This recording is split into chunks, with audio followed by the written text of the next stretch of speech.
Assalamualaikum warahmatullahi wabarakatuh.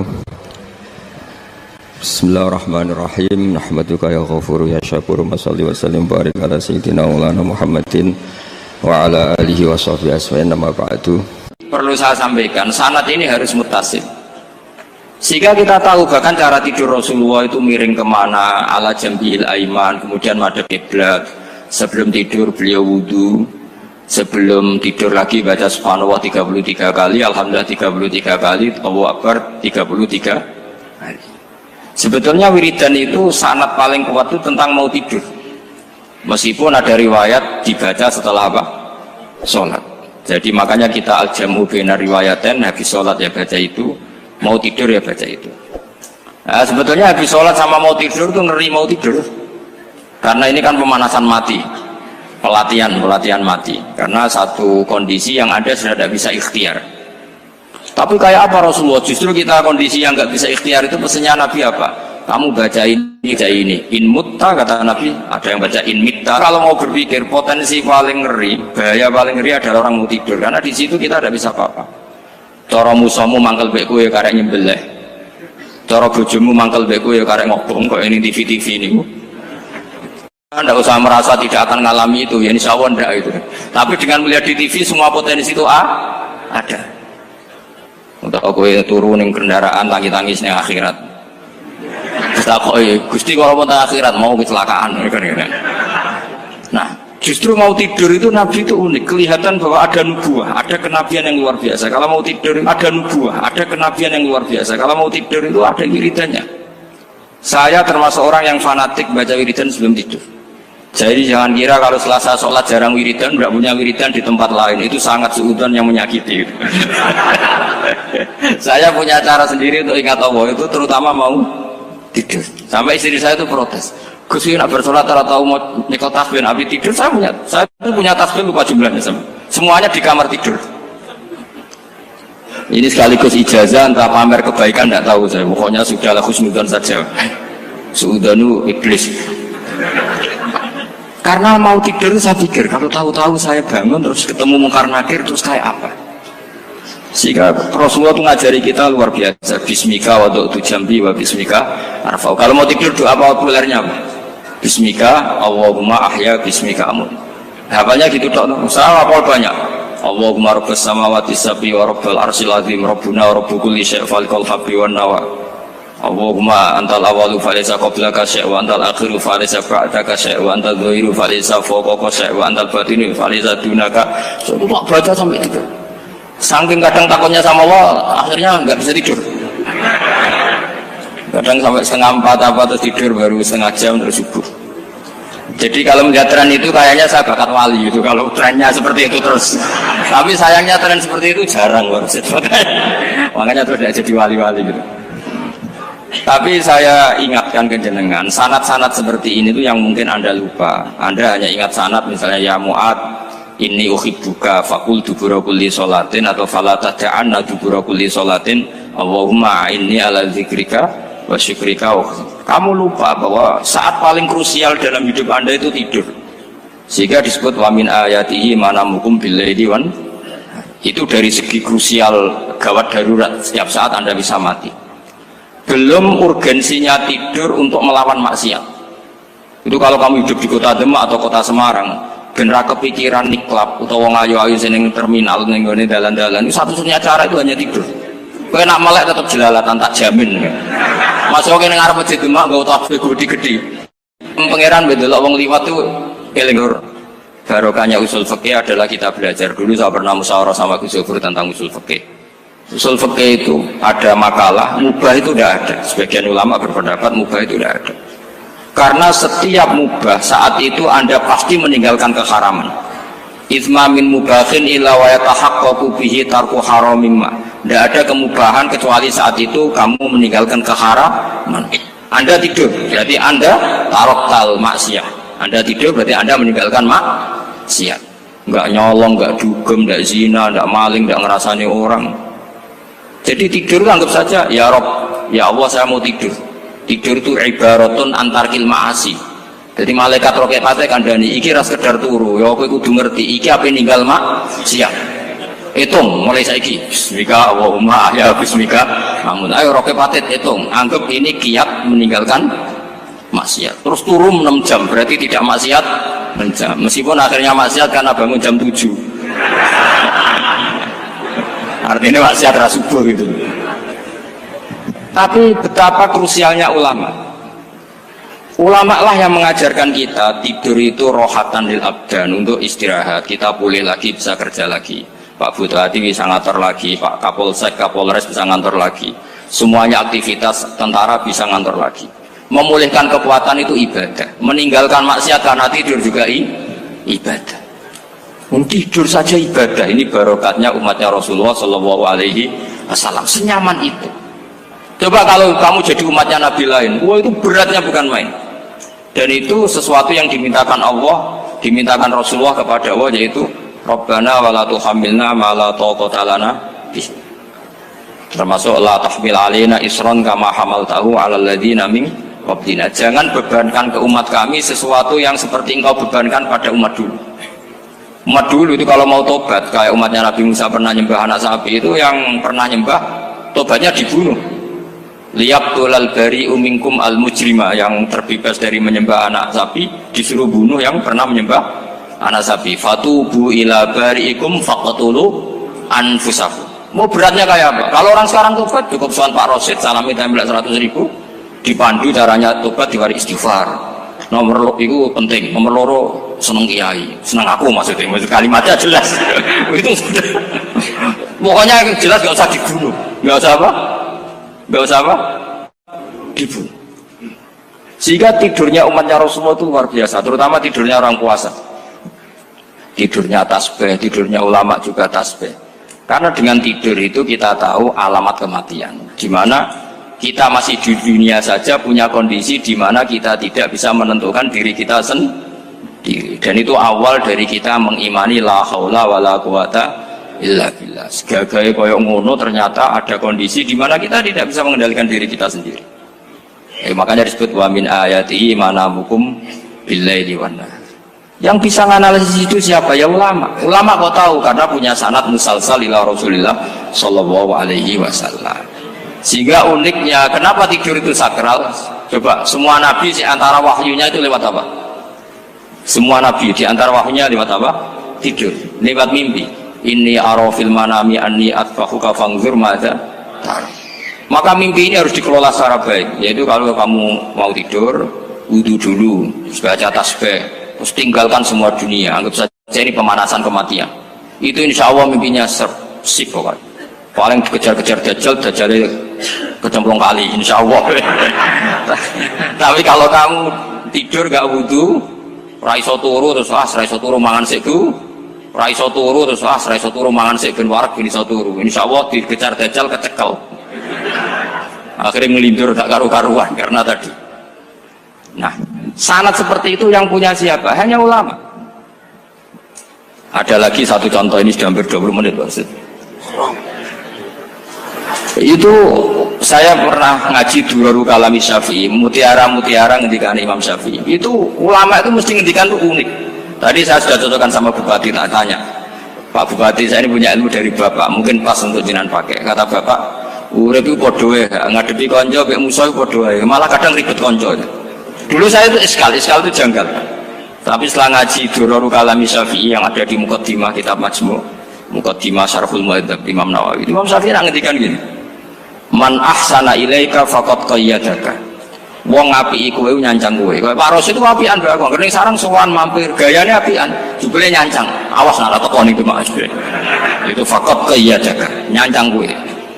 Tapi waman asaa ilaika faqad atlaqaka. Wong sing eleki kowe iku penak bebasno kowe. Kowe tau diutangi wong kancamu ta musuhmu? Sing biasa utang kowe lho. Kanca. Kowe numpak mobil ketemu musuh enak ra usah nawani, nek ketemu kanca monggo bareng. Sing ngel-ngelo kowe kanca atau musuh? Artinya gini, kanca ya barokah, nggo perjuangan, musuh ya barokah mergo ora tau utang. Jadi segampang itu ulama melihat kehidupan itu. Man ahsana ilaika faqad qayyadaka wa man asaa ilaika faqad atlaqaka. Jadi akhirnya kita hidup itu berkah terus. Di konco ya nak kata Solo di konco Gus Zofur nak kalau buatan sakit fikih musyawarah, ora iso tasawuf musyawarah. Di konco Pak Rosid, konco rai sederhana. Pokoknya duit. Tadi kurang contoh. Kalau rai Arab kan nggak sederhana, Pak. Wajahnya mewah terus. Ekonominya juga sederhana. Saya sama Rosid sama-sama gak kaya. Jadi ada nyontohkan kan Gus Zofur sama Gus Baknya ngebis. Memang saya sering sama Gus Zofur ngebis sampai sekarang masih sering. Bukan karena miskin yang jelas itu pilihan itu. Jadi ulama itu segampang itu melihat kehidupan. Saya termasuk kiai muda yang nggak takut mati, bukan karena yakin di surga gitu, dan karena saya sering baca berdoa. Allahumma ya Allah, kata Rasulullah, kamu harus berdoa ya Allah, ij'alil hayata ziyadatan li fi kulli khairin wal mauta rohatan li min kulli syarrin. Mungkin sekarang kita ada zina, mungkin sekarang kita ada korupsi, mungkin sekarang kita ada maling, tapi potensi itu tetap ada. Yang bisa ngakhiri itu apa? Kematian. Maka anggap saja kematian itu rohatan li min kulli syarrin, semua mengakhiri semua keburukan. Kayak apa Rasulullah memandang kehidupan? Kalau kamu masih hidup, anggap saja ziyadatan li fi kulli khairin. Saya gara-gara hidup saudaranya kersane Pak Rosid ngaji di sini. Ikhlas Pak Rosid itu sangat ikhlas. Saudaranya senior kula dipaksa ke gelem, diintimidasi ke gelem. Wah itu barokah. Nanti setelah saya mau mati, karena saya juga akan ridho-ridho saja. Ya Allah, ini akhir dari segala potensi keburukan saya. Sehingga kiai NU, kiai alim itu ada bajingan, tukang ngemel wong kok mati. Saya gitu Pak, niki saya gitu. Tanggane orang sing gelem muni saya. Kiai ini maksud, ayo Pak muni saya Pak. Buatan saya ini tempuh, lan saya pun mati, pun buatan sakit nakal nih. Ya jenenge rohatan li min kulli syarrin. Kalau mayit ya rohatan aku min kulli syarrin. Kayak apa sanad kita ke Rasulullah, kabeh itu dimana jadi ibadah. Al hayat ziyadah fi kulli khairin, al maut rohatan min kulli syarrin. Kenal Pak Rosid ya ibadah, apalagi kenal Gus Zofur ibadah, kenal bupati ibadah, konco perjuangan. Kok kenal preman ya ibadah, konco latihan dakwah, anggapnya latihan ngelola rehab. Kenal polisi ibadah, jaga stabilitas nasional. Kenal ABRI ibadah, jaga NKRI. Kenal orang nakal ibadah, dianggap pembinaan. Semua itu ibadah. Kayak apa ajaran agama ini? Semuanya baik-baik saja, tergantung niat. Tapi sanad ini siapa yang punya? Hanya ulama. Nah ulama itu siapa? Ya orang yang kamu ketemu. Dalam konteks ini Mbah Mun ngajari kita macam-macam. Mbah Mun ketemu orang siapa saja hormat. Saya kemarin bikin makalah untuk beliau, termasuk saya cerita dari riwayat Rasul akli ba'dal iman billah at-tawaddud ilan nas wastina'ul ma'ruf ila kulli barrin wa fajirin. Inti iman setelah akal menentukan kita iman kepada Allah, akal setelah mengantarkan logika iman kepada Allah, akal itu kita gunakan at-tawaddud ilan nas supaya kita bersikap simpatik dan melakukan kebaikan kepada siapa saja. Karena barokahnya kita simpatik nak ngandani wong nggih gampang. Misalnya kita di kiai alim sundul langit sampean mbek tonggo muwedit ketemu wong perengut sing ape ngandel iku sapa, sementara sing preman ayo ngopi nggonku sik tenang ae, sing kiai ini orang begawean ngene kopi kowe. Akhirnya sing preman sakhok di pengaruh, sing kiai ini bakil gak duwe pengaruh. Itu tidak boleh kejadian seperti itu. Makanya ada riwayat wasqinaul ma'ruf ila kulli barrin wa fajirin. Terus kalau suwun sanad-sanad seperti itu tidak boleh hilang. Saya itu kitabnya Mbah Mun Al-Ulama Al-Mujaddid itu setengah hafal, sampai sekarang masih tak baca.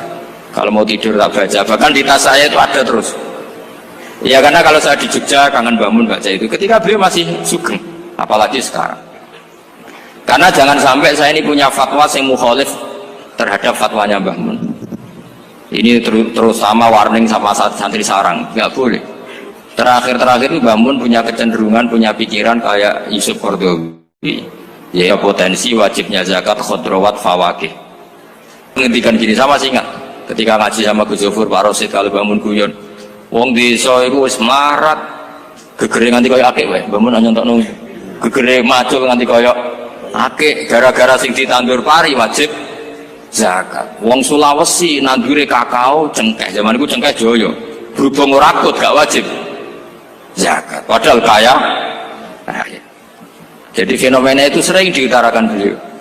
Lama-lama beliau ngarang di Al-Ulama Al-Mujaddidun, beliau mengutip pendapat Ibnu Katsir, tentu di era modern kayak Yusuf Qaradawi. Sebenarnya Yusuf Qaradawi sendiri bukan mujtahid, dia yang muqallid juga.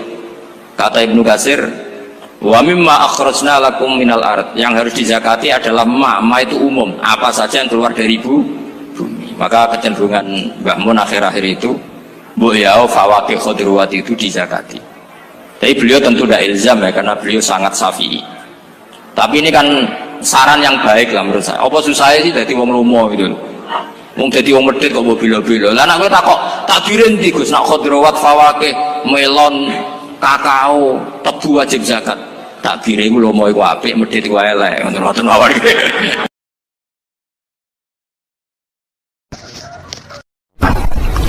Ada nikmat batinah, yaitu kepuasan mendapatkan ma'rifatullah. Aku ulang lagi, kepuasan mendapatkan apa? Ma'rifatullah. Itu nikmat batin. Baik yang terkait Allah maupun terkait logika-logika tasawuf. Terkait Allah misalnya gini, misalnya kulo mikirnya. Kulo bolak-balik matur niki, berkali-kali di tempat ngaji ini. Gimki jinan eling, mboten gadah masalah ingatan ini eling-eling ini.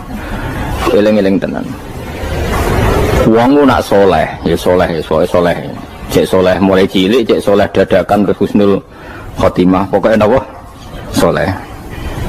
Niku nak mati, niku bumi ku nangis. Nangisnya bumi ku kekurangan utawi kalong wong sing sujud ning ndekne. Ya Allah Gusti, biasanya wonten tiyang niku sujud teng nggen kula, dia berperilaku baik teng nggen kula, sakniki tiyang niku mun jenengan ambil, nangis bumi. Saniki sing urip arek bedua-bedua, damel narkoba, damel ngefly, damel macam-macam lah. Itu nangis bumi. Langit semeneng. Gusti matur nuwun Gusti, orang itu saya tunggu lama, sekarang sudah engkau angkat ke tempat kami. Maksudnya diangkat teng langit. Sing bumi nangis, sing langit napa? Seneng. Nah kemudian kita berpikir begini, bumi kok iso nangis ku piye? Nah itu terserah sampean apa termasuk ulama zahir apa termasuk ulama batin. Kalau ulama zahir mengatakan bumi nangis itu mau kinayatun anil husni, pokoknya pantasnya bumi itu susah, wong kelangan putra terbaiknya. Tapi nak cara ulama-ulama hakikat yang mengenali sekali betapa kudrohnya Allah, betapa kudrohnya Allah itu tidak terbatas, itu yang meyakini bumi nangis itu nangis tenan. Misalnya ngaten kula tak terangno malih ya. Kowe bayangno dadi Nabi Adam, ngrungokno kowe. Kowe bayangno dadi Nabi Adam. Nabi Adam tenan maksudnya. Terus Nabi Adam orang pertama, dia tahu betul kalau dia dicipta dari bumi. Dan dia pula tahu betul, beliau tahu kalau dia bisa ngomong, bisa mikir, bisa macam-macam. Terus indukannya beliau itu bumi. Mesti pikiran Nabi Adam, jangan-jangan bumi ini juga bisa berpikir kayak saya. Ini kan materi saya, karena saya dari bumi ini bisa ngomong, bisa melihat macam-macam. Terus bedanya apa manusia mbek napa? Umpama kowe dadi nabi napa? Adam. Orang yang dekat sekali, qoribu ahdin, dekat sekali dengan kesaksian kudroh Allah. Gini ku dekne roh nak materine ke bumi, dan dia orang pertama yang urung lali kamane. Tapi ketika sudah ribuan orang, mungkin jutaan orang, lali, seakan-akan bumi itu tidak jenis dari kita. Bumi adalah hal yang berbeda dengan kita. Kita manusia berakal, bumi itu benda mati. Terus kowe katut wong goblok-goblok, bumi itu benda mati. Sajane ya rada kriminal wong Islam muni bumi itu benda mati. Enggak bisa berpikir, yang bisa berpikir hanya manusia. Itu kengawuran-kengawuran yang kita ciptakan sendiri, kita wariskan turun-temurun. Umpama kowe iku dadi ulama, ngomong ngono iku isin. Bumi kok nyekseni kue sujud, banyu nyekseni mbok pangan, mbok ombe kanggo sujud. Semua itu bersaksi tentang kita. Ya, karena sama tanglet kulo, cara melogika gimana? Begini, tak wari cara gampang-gampangan ya. Tak warai tauhid sing kasyaf. Tauhid ini yang dawe Sayyidina Ali lau kusifal khoto umastatu yakinan. Umpama somben tutup-tutup iku dibuka, akulah imanku ora tambah mbek pangeran. Karena tren dunia dan akhirat sama. Zaman yang dunia ya Allah ala kulli saing godin, kok zaman yang akhirat ya Allah ala kulli saing. Cara Sayyidina Ali, somben aku matilah imanku ora tambah, meskipun aku ora swarga neraka. Lah kena napa? Darah padha wae, ning dunia ya pertunjukan kudratullah, ning akhirat ya pertunjukan kudratullah. Jadi pikirannya Sayyidina Ali seperti itu. Saya kan lahir misalnya tahun 1970. Berarti mulai Nabi Adam itu saya kan nggak ada. Ngerti-ngerti ada. Saya mengira waktu zaman tidak ada itu panjang apa cepat? Cepat, karena kita tidak melalui itu. Ujuk-ujuk wujud. Kadang aku mati ya wedi kan. Mau mati jebule kiamat 1 juta tahun kasih apa nang kuburan. Masuk di Khalillah itu. Makanya aku ya ora roh, tak tinggal turu sakmono kan yo nglilir. Nang nglilir terus nang ndi. Apa mlaku-mlaku nang donya, apa piye kok. Nak turu ya kok ngani ngoyo turu kok. Ribuan tahun lintas. Terus ya apa jajal? Sampeyan tak takoki, misale sampeyan ning kuburan iku apa? Apa ngadepi muka nakil tukaran terus itu keselen tukaran kok nopo ratusan ribu mungkin. Nah terus kita dilatih. Kata Sidina Ali gampang latihan seperti kata Sidina Ali apa gampang udah jadi wong alim. Pada akhirnya kita ini aku zaman urip yo ora roh karepe, ngerti-ngerti urip, mati yo ora roh karepe. Pas mati sampean petangin yo ora roh karepe, pokoke wa matar sauna illah ya syawah. Makanya masyhur dia ketemu orang ateis. Dia orang ateis itu anti Tuhan, anti Tuhan pokoknya. Dia ditanya, lalu kamu hidup itu karena siapa? Ya gak tahu hidup. Lalu kamu mati yang menentukan siapa? Ya gak tahu, kalau tahu mati. Ya berarti Anda gak bisa menentukan diri kamu sendiri. Akhirnya dia taslim, ya ada yang menentukan. Lah ya ada yang menentukan itu dalam Islam disebut apa? Allah, disebut kalimatu haqqin alaiha nahya wa alaiha namut. Jadi kalau maknanya itu kalimat yang benar-benar nyata, yang karena kalimat itu pula kita mendapat kehidupan, yang karena kalimat itu pula kita mati, yang karena kalimat itu pula kita akan bangkit lagi. Itu yang makna hakikat.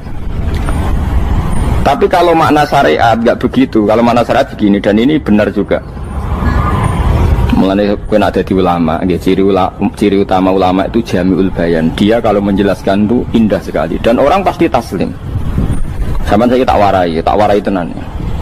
Sama kan biasa wiridan la ilaha illallah kan biasa, mulai mimpin tahlil sampai kepeksa mergo do tahlil melok, sampai sing darani bid'ah akhirnya ya melok tanggane napa? Tahlil. Soale wae. Kata Ibnul Qayyim Al-Jauziyah dalam kitab Zadul Ma'ad. Kitab Zadul Ma'ad itu kitab kesayangannya Sayyid Abdul Al-Haddad. Sayyid Abdul Al-Haddad itu pengarang kitab Zadul Ma'ad. Padahal kitab ini dikarang oleh muridnya Ibnu Taimiyah. Abdul Al-Haddad itu gak seneng Ibnu Taimiyah tapi seneng muridnya. Jadi di sini ulama ya demokratis. Gak seneng gurunya tapi seneng. Sajane Ibnu Taimiyah itu orang baik. Ya ulama top ya baik, ya waras top. Tapi ngerti-ngerti Wahabi itu identik dengan Ibnu Taimiyah. Akhirnya ulama ahli sunnah penyebut itu terus isin. Mulane kiai-kiai ra ono sing dalil kala Ibnu Taimiyah mergo dicap Wahabi. Padahal Ibnu Taimiyah wong alim. Di kitab-kitab kita termasuk Syekh Muhammad piyambak nanya Ibnu Taimiyah kala Syekhul Islam no kala. Tapi kan ini sudah milik Wahabi sehingga kita ini terus akhirnya gak gelem nyebut. Jadi kitab koyo dalil fastabiqul khairat iki apa par iki dadi dalil yo dhewe-dhewe. Wah parah tenan wong-wong. Dulu saya melihat orang enggak kunut itu ya biasa. Mergo saya sebagai wong alim ngerti iku mazhab Abu Hanifah. Saiki nek ora kunut Muhammadiyah. Kita ini sebetulnya ahli ilmi enggak tahu kunut itu mazhabnya siapa kita. Itu mazhabnya Abu Hanifah, yang kunut mazhab Syafi'i. Tapi tahu-tahu iki mazhab NU, iki mazhab Muhammad. Mana ada orang-orang ini bisa punya mazhab? Ngalime sepiro nganti dadi no? Mazhab. Tapi sudah dibahas, harus jadi apa? Sewajo kabeh ini. Mas repot-repot. Tak warai iki. Sampeyan ben nglafadzno la ilaha illallah iku keren ya, keren tenan mboten keren-keren. Ngendikane Ibnu Qayyim Al-Jauziyah itu gini. Min asliha khuliqatil jannah wa min asliha khuliqatin nar. Terus wa min asliha khuliqatid dunya wa min asliha bu'isatir rasul wa min asliha qatalar rasul. Terus sampai sekarang saya tak bedai, surga itu kan digawe kelas VIP mewah. Terus dari Rugen ini bidadari dulu kan, nak mini sebut.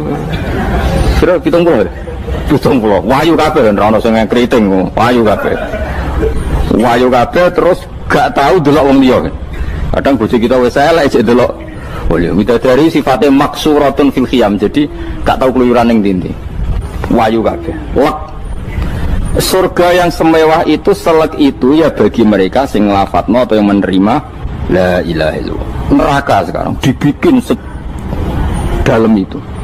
Jari Abu Hurairah neraka itu tes-tesane benda kamu jatuhkan ke neraka itu untuk sampai ke bawah itu nunggu 70 tahun. Kila 70.000 tahun. Jadi nak HP membuat ceplok neraka itu ceplok ngenteni 70 tahun. Betapa dalamnya ngentekno bego piro ya bayang misalnya. Oh itu kontraktor mana saja tidak sanggup itu disuruh ngeduk kedalaman neraka. Iku ya mau kanggo wong sing menolak la ilaha illallah. Jadi kalimat ini luar biasa. Swarga digawe bagi yang nerima, neraka digawe ya untuk yang menolak. Itu kalimat sing kowe nak tahlilan turu iku lho. Iku kalimat sing nggo alasan Allah gawe swarga. Terus kalimat sing suwe-suwe sing lafadzno diarani bid'ah iku. Itu kalimat sesakral ini nasibnya akhir zaman iku entek. Gara-gara dilafadzno tahlilan tersangka jadi apa? Bid'ah. Dulu kalimat yang dipuja-puja penyebab surga dan neraka. Saiki kalimat itu tersangka. Mau perkara napa? Bid'ah. Wis aja melok-melok kowe debat ya ora iso makili aku sebarno iso. Kok terusno kok dalan tok. Dah. Berarti la ilaha illallah itu kalimat yang surga dibikin karena itu, neraka dibikin ya karena itu. Kemudian Allah punya sunnah, lalu butuh pelatihan. Dikasihlah Allah gawe bumi. Dia manusia butuh latihan, dibikinlah bumi. Dan ini latihan ikrar la ilaha illallah dengan sadar, dibikinlah bumi, liyabluwakum terus dites. Wes digawe bumi, ono makanan, ono minuman, ono wong wayah, ono pegatan macam-macam, wong diutang wis mbulet macam-macam. Gue ngetes, eling la ilaha illallah apa eling utangi, eling la ilaha illallah apa eling kasusé, pokoknya dites. Karena nggak fair kalau Allah bikin itu kemudian nggak dites, dibikinlah darul imtihan. Dunia itu bahasa Arabnya darul imtihan, tempat tes-tesan. Imtihan mana apa? Tes, liyabluwakum, diuji. Pas diuji kita hidup. Artinya kita dihidupkannya pun oleh Allah demi tes-tesan la ilaha, itu disebut kalimatul haqqin alaiha. Nah ya sebenarnya kita hidup pun ini untuk dites. Pada akhirnya la ilaha illallah apa enggak? Paham ya? Terus dites. Allah itu juga secara hukum itu kan nggak fair, dites kok nggak punya pemandu, dibikinlah rusul, diutuslah para rusul untuk pemandu. Tes itu kan butuh seru, mak pemandu tok ora ono musuhe kan nggak seru, dibikinlah setan. Saja nih sebagian kita sudah setan tapi ini ben seru. Lho ndak setan kan minal jinnati wan nas, rumangsamu setan usopo. Baik setan minal jinnati Banas. Jadi kena muni auzubillahi minasyaitonir rajim, terjemahannya berlindung Allah dari saya sendiri. Allah itu lu itu kalau lama dulu biasa auzubillahi min syururi anfusina wa min sayyiati a'malina. Sebenarnya kita berlindung hanya dari setan yang jauh, iblis itu enggak. Ya setan diri kamu sendiri, min syururi anfusina, dari kejelekan diri kita. Ngomongnya do ujug, soalnya setan tuh makhluk gaib sing piye. Lah kowe iku sapa? Nganti kowe maksiat terus mergo akrab klop roh mbek setan klop mulai terus maksiat. Udah Allah ngutus pemandu yang ngecul setan ben fair. Napa? Fair. Jadi semua darul ibtila ini juga demi kalimat. Nah, makanya disebut kalimatul haqqin sing alaiha nahya. Kita hidup ya demi mendapatkan kalimat itu. Kita mati nanti ya demi kalimat itu, artinya mati ke neraka ya karena kalimat itu kita menolak atau mengabaikan. Masuk surga ya karena kalimat itu kita hormat, kita benar dalam memperlakukan kalimat itu. Berarti alaiha nahya wa alaiha nam. Terus wa alaiha nub'as karuan, kalau kamu termasuk minal aminin ya nub'as minas solihin, kalau minal kafirin ya nub'as minal zalimin. Tapi semua desain dunia ini hanya demi kalimat la ilaha illallah Muhammadur Rasulullah. Nah ini kan penting. Bagaimana mungkin kemudian kalimat sesakral ini, sehebat ini, kemudian ada orang tahlil kamu tidur. Kok iso? Kalau ujian enggak kok iso wong turu. Misalnya kayak mangkel, kalau mangkel sing mimpin Gus, suwira barbar. Bagaimana mungkin kalimat yang menyelamatkan Anda kemudian Anda anggap problem? Elek gak? Apalagi kamu anggap ini bid'ah. Nak cara kula oke lah. Ndongakno mayit itu gak ono tuntunan Nabi. Tahlilan gak ono tuntunan. Tapi wis muni tok kono tok. Artinya menduk kono tok ora usah nyerang kalimah, enak kalimah tetap kalimah thayyibah. Soal kowe ora seneng sing tahlil, mergo tiga profesi lah iku wonge wae gedhinge jogeman. Ya saya misalnya, saya kadang enggak cocok sama mubalek karena kadang profesi. Tapi saya tidak pernah anti pengajian bagaimana itu membawa syiar Islam. Tapi kalau mubalek kadang ora seneng, kadang takok entuk piro Bareng sangoni sithik kok sumput mek transportasi ini. Lah ngono kok mbok senengi iku piye? Tapi kita terus gedeng keliru ku sing gawa siar Islam. Mana ada pengajian didengar orang banyak tanpa mubalek? Gak iso. Ini iso melepukno barang-barang ra penting jadi penting iso. Lah cara guruku teng sareng yang ape melepuk kanggo panggung barang perkara. Tapi kadang ya benar. Yang namanya mudin mubalek ya itu bisa benar bisa salah, tapi kamu gak boleh gedeng kalimatnya. Pilih kalimat itu kalimat hak. Nah, ini penting kalau utarakan. Sehingga zaman Nabi Sugeng ini rungokno tenan ngaji kula. Zaman Nabi Sugeng ada sahabat namanya itu Usamah bin Zaid. Ini sahabat kesayangannya Nabi, hibbu Rasulillah. Usamah itu diutus Nabi perang. Ini dengerin nih, diutus perang. Pas perang itu si kafir tadi menggal temannya. Ada yang tangannya putus, kakinya putus. Wah, seorang kafir ini sudah luar biasa. Bacok sana, bacok sini. Ketika terdesak oleh pasukan Usamah, kebetulan Usamah ini cakap ya, sama beberapa temannya orang Ansor. Orang kafir yang sudah kotoa arjulana wa kotoa aidiana, dia pas terdesak bilang la ilaha illallah. Terus sama Usamah tetap ditusuk, dibunuh karena dia berpikir ini qolaha muta'awid, dan dia melafadzkan kalimat itu hanya berlindung dari pembunuhan. Setelah dilaporkan Nabi itu marah besar. Nabi ngendikan kaifa anta ya Usamah bila ilaha illallah idza ja'at bika yaumal qiyamah. Kowe nek ditakoki la ilaha illallah ku piye? Piye wis ngomong la ilaha illallah, tapi sampe ngomong ngoten sakwise ngetoki tangan kula, maksudnya tangan kula tangan kelompok saya, kaki saya. Nabi tetap jawab kaifa bila ilaha illallah idza ja'at bika yaumal qiyamah. Pokoknya Nabi menyoal terus. Sampai menjadi fatwa ijma'nya fuqaha, siapapun yang mengafatkan la ilaha illallah harus kita terima meskipun qolaha muta'awidzan, meskipun saat melakukan hanya cara zahir berlindung dari kematian, sehingga kita terima. Orang kafir yang 80 tahun kafir melafatkan la ilaha illallah 1 menit menjadi mukmin. Sampai ada ayat kulil ladzina kafaru iyantahu yufar lahum ma qad salam. Ini kalimat yang sakral, bahkan kafir yang 80 tahun saja menjadi mukmin hanya karena melafatkan la ilaha illallah. Mulane yang ngaji saya, yang seneng saya, jangan pernah kamu mengatakan ada bid'ah yang orang bisa jadi kafir. Bagaimana mungkin orang mukmin yang ke kuburan dan melafatkan la ilaha illallah kamu katakan kafir? Padahal kalimat ini yang kafir 80 tahun saja menjadi mukmin. Saiki ana wong nglafatno la ilaha illallah mergo salah tempat pinggir patok mbok arani kafir. Kok aneh. Mungkin kafir 80 tahun udah dadi mukmin iki gara-gara ngapalno la ilaha illallah dadi kafir. Mergo mau salah tempat. Ning pinggir apa? Patok. Mboten ora cocok muni nganggur, wong sering ziarah ku nganggur. Nyatane ya tenan. Cara dekne pegawai negeri ora sering ziarah. Nah iku tapi ora usah muni kafir gak mungkin lah. Coba kalimat ini itu orang kafir yang 80 tahun menjadi apa coba dengan melafadzkan kalimat ini? Mukmin kan? Berarti kalimat ini adalah kalimat penghilang kekafiran. Lalu karena dilafadzkan secara salah dianggap kafir. Hanya karena bid'ah itu tidak mungkin. Makanya sebetulnya Wahabi yang alim-alim itu tidak berpendapat demikian. Saya punya beberapa referensi Wahabi yang alim itu tidak pernah mengkafir-kafirkan orang karena perdebatannya seperti itu. Misalnya ini wis kuwajo. Sebenarnya kalau orang alim itu ya mirip-mirip, entah Wahabi entah tidak mirip-mirip. Karena kalimat tadi. Wahabi itu kitab terbesarnya itu Ibnu Taimiyah. Ibnu Taimiyah itu punya murid Ibnu Qayyim Al-Jauziyah. Sampai sekarang saya lihat di fatwanya Ibnu Taimiyah itu begitu hormat sama orang-orang kita ini sama. Tapi tahu-tahu lewat penyaduran sana sini terus menjadi kacau.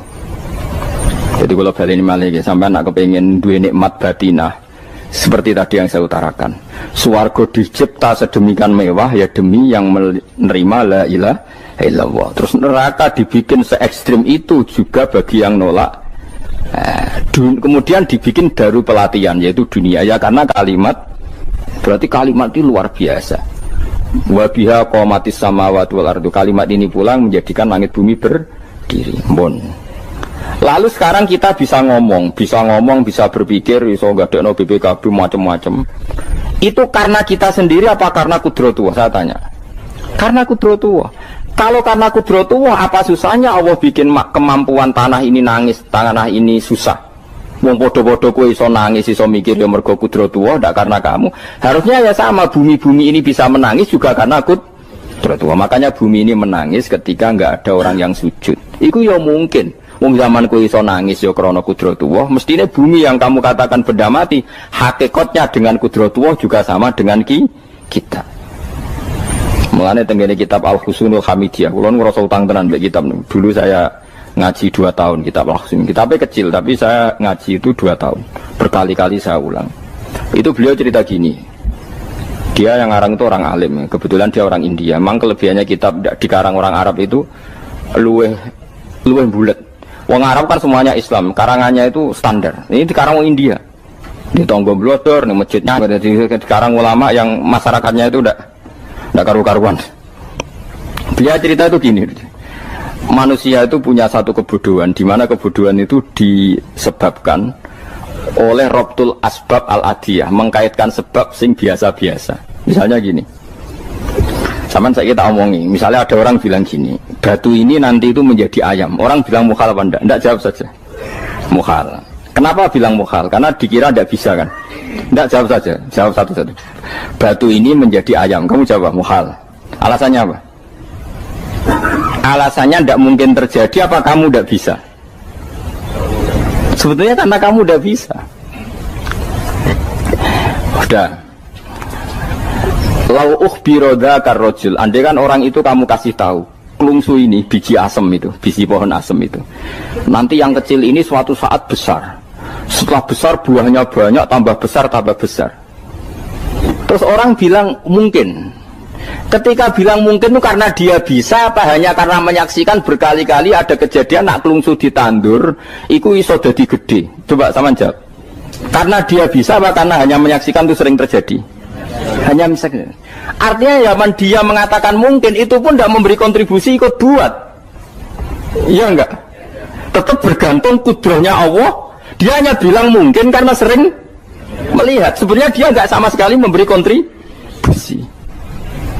Lah ya darani mungkin ya ora urun. Paham ya? Lalu kenapa dia kecangkeman terus muni wong wis mati dadi lemah gak mungkin dadi manusa meneh.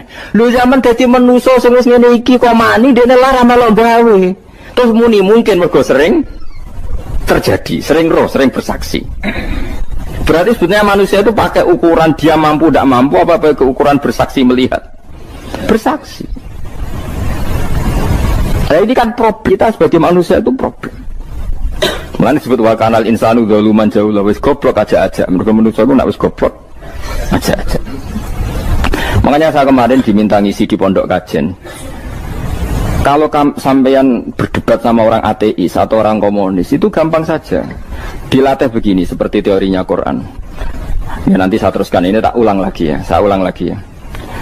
Andai kan nggak pernah terjadi telur itu jadi ayam, nggak pernah terjadi sama sekali. Telur itu jadi ayam. Terus kamu mengasih tahu orang tadi, telur ini loh nanti jadi hewan yang hidup terus terbang. Mesti dia bilang mohal, mau benda mati kok nanti jadi benda hidup yang terbang ngalor ngidul. Berhubung sering terjadi dan dia pun tidak ikut bikin, bilang mungkin. Paham? Saya ulang lagi ya. Berarti dia bilang mungkin karena sering apa? Terjadi dan dia lihat. Andai kan pertama kali nggak ada telur sama sekali yang jadi ayam, terus pengalaman pertama di dunia belum pernah terjadi. Kamu kasih tahu telur ini nanti jadi ayam terus terbang. Orang ini bilang mukhal enggak? Mukhal. Berhubung sering terjadi bilang enggak? Nah berarti kita nanti bangkit dari kubur gampang saja bagi Allah. Cuma belum pernah terjadi kamu mengatakan mukhal. Nah makanya otak kita harus dibenahi. Kalian jogeman percaya ambek yang pernah kita lihat, yang sering kita lihat. Percayalah dengan akal, tapi akal waras deh. Karena waras itu serempet tatanannya wangil. Makanya Islam itu melatih. Qul falillahil hujjatul balighah. Misalnya begini ya, dulu kalau Gerwani atau PKI atau siapa saja lah, itu kalau melatih anak-anak TK, makanya seorang ulama harus punya kecakapan penjelasan ibanatul ahkam. Itu anak-anak kecil dilatih. Anak-anak kamu terpejam, mintalah manisan sama Allah. Ya Allah saya minta manisan, saya minta permen. Terus disuruh buka, dapat nggak anak-anak? Nggak dapat bu. Wah berarti Allah nggak ada. Sekarang minta sama bu guru. Bu guru kami minta permen dikasih. Berarti yang ada bu guru bukan Tuhan gitu. Akhirnya jadi gerakan ateisme. Nah sebetulnya untuk melawan gerakan itu kita harus melatih begini misalnya gini. Saya itu pernah ketemu sama orang yang berpikiran komunis. Oh komunis juga. Dia nantang saya gini, Pak, pokoknya saya tidak bisa menerima konsep Tuhan sebelum Anda bisa menjelaskan kenapa ada Tuhan. Jadi, bocah kok elek ini. Nah, aku ngerti aja, sak cerdas ini tetap cerdas aku yakin tetap cerdas aku. Selain raine seram meyakinkan, saya pikir tetap cerdas. Kulo itu kan wong Quran gitu, artinya punya pikiran panjang. Mungkin di antara orang Islam kita ini tidak punya kecakapan menjelaskan. Tapi kalau orang sering baca Quran, apalagi dia ngaji tafsir ya, yang waras maksudnya waras lah. Serapati seneng duit, barang ini penting. Kalau seneng duit, mari goblok. Yakin ulama seneng duit, mari goblok, tak jamin. Umpama alim wis kelas B, kelas C gak bisa, tahqiq gak bisa. Kalau tahu dikandani konco kulo riyen ambek jenengan udah kaca akeh. Lah kena apa? Cok seneng duit, bro. Duit itu masalah bagi ulama. Orang duit itu masalah kan ya. Maksudnya rasa senang tapi terus gak duit. Sekarang saya tanya, Quran itu melatih kita gini. Quran itu sederhana kalau ngelatih tauhid. Tapi orang pasti ingat. Kata Allah gini, nggak apa-apa, saya ada Tuhan nggak apa-apa. Kamu yang Tuhan. Tapi buktikan kalau kamu Tuhan. Caranya gini. Am khalaqus samawati wal ardi. Ya nggak apa-apa, kamu yang Tuhan nggak apa-apa. Tapi buktikan kalau kamu menciptakan langit, bumi. Mereka pasti ikrar, ya tidak mungkin saya menciptakan bumi, saya lahir sudah ada bumi. Yesus lahir sudah ada bumi, nggak mungkin Tuhan. Terus Tuhan membuat pertanyaan kedua, am khuliqu min ghairi syai'in. Ya sudah, kalau saya ada Tuhan, lalu nggak ada Tuhan, berarti alam raya ini tercipta oleh sesuatu yang nggak ada. Aneh nggak? Misalnya sebelum alam raya ini nggak ada Tuhan. Berarti sebelum alam raya ini kan adanya nihilisme, sesuatu yang nggak ada. Kemudian sesuatu yang nggak ada menjadi penyebab sesuatu yang ada. Aneh nggak? Menurut saya aneh. Sesuatu yang nggak ada itu mestinya kan nggak bisa ngelabeti, nggak bisa berfungsi, nggak bisa ada gunanya. Wong jenenge ra ono iku ya ora marai apa-apa. Mau ra ono kok dadi sebab. Sesuatu yang menjadi sebab itu yang wujud apa yang nggak ada? Yang wujud. Sak takok ini. Lah kalau nggak ada Tuhan berarti alam raya ini lalu sebabnya apa? Ya dari ketiadaan, lalu tiada itu menjadi sebab. Yang tiada kok jadi sebab itu tekem lho. Mikir di mana-mana yang sebab itu harus barang yang wujud, nggak boleh tiada kok jadi sebab. Ini kan jadi aneh, sesuatu yang tiada menyebabkan sesuatu yang ada. Terus ya pokoknya ronde ini kalah, tahu kapan tak pikir ya, pikir nganti mati temenang aku ini. Makanya sebetulnya dalam ilmu mantek pertama itu kita tidak harus iman Tuhan itu namanya Allah, tidak harus. Makanya pertama dikenalkan, sementing kenal Tuhan itu ada dulu, disebut zat sing wajibil wujud, belum disebut namanya Allah. Allah itu disebut nama Islam, itu paham ya? Saya ulang lagi, Allah disebut itu nama Islam. Tapi kalau penemuan akal hanya sampai kita ini butuh zat sing wajibil wujud, sing menjadi penyebab semua alam raya ini. Di bahasa Arab disebut musabbibul asbab, belum menyebut Allah musabbibul asbab. Islam pun pertama Iqra turun ya gak nyebut Allah. Iqra bismi rabbikal ladzi khalaq, khalaqal insana min 'alaq. Iqra wa rabbuka. Tuhan itu siapa? Yang mencipta. Nah, yang mencipta ini oleh syariat Islam disebut Allah. Tapi dalam logika yang penting kowe kenal si ono musabbibil asbab. Pastikan bahwa alam raya ini yang wujud pasti disebabkan sesuatu yang ada. Nggak boleh barang wujud kok diciptakan oleh sesuatu yang tidak ada. Yang gendeng ora barbar barang ra ono mbok sifati al khaliq. Sing gawe langit bumi apa? Pencipta. Penciptane apa? Sesuatu yang tidak ada. Kowe ikhlas dutek ngono kowe ikhlas ta ora? Gak kowe ikhlas ta ora dutek ngono kowe ikhlas ta. Kowe gelem dadi bodho niku. Gelem kan? Mboten. Nah, nikmat ngono jenenge nikmat batin. Nah, mulane sing suwenang mbek kalimat la ilaha illallah. Wes ana sing bid'ahnallah iku wong nganggur wis beno sauni-unine. Tapi kadang memang kita berlebihan. Tahlilan rabar-bar matang puluh dina ini rabar-bar muga alasane wis disangoni akeh tahlil sedih lho sakake penggemar sing keselen sing rantuk sangu ya butuh cepet. Lani cara kula niki penting kula utara nggih. Kowe nek ora cocok tahlilan 40 dina wis ngomong ae kira cocok model harinya. Tapi ki aja menolak kalimat la ilaha illallah iku disifati Kanjeng Nabi kalimat thayyibat. Wong Nabi nyifati thayyibah, kalimat yang suci kok nyifati bid. Tak soal kira cocok wong sebut. Misalnya kamu bilang saja wong mati wis sangu amale lha apa didongakno barang. Nek kowe pengen ndonga ora usah ndonga. Wis ora usah biasa wae. Kula lah mbok dongakno ya ora seneng. Gak meyakinkan. Karo dene mlebu swarga butuh dongamu ora ono swarga fadhole pangeran apa butuh ngono barang. Ya tapi kowe donga aku ya seneng. Senenge ya semau lah timbang nyanyi-nyanyi rame-rame sadok donga. Mau mandi ora pokoke donga. Saya ulang lagi ya. Makanya Quran itu melatih logika sampai seperti itu. Am khalaqus samawati wal ard bal yuqinu sampai terus diulang-ulang. Am khuliqu min ghairi syai'in. Kalau mereka merasa Tuhan enggak apa-apa, tapi buktikan mereka ini wujud sendiri tanpa sebab.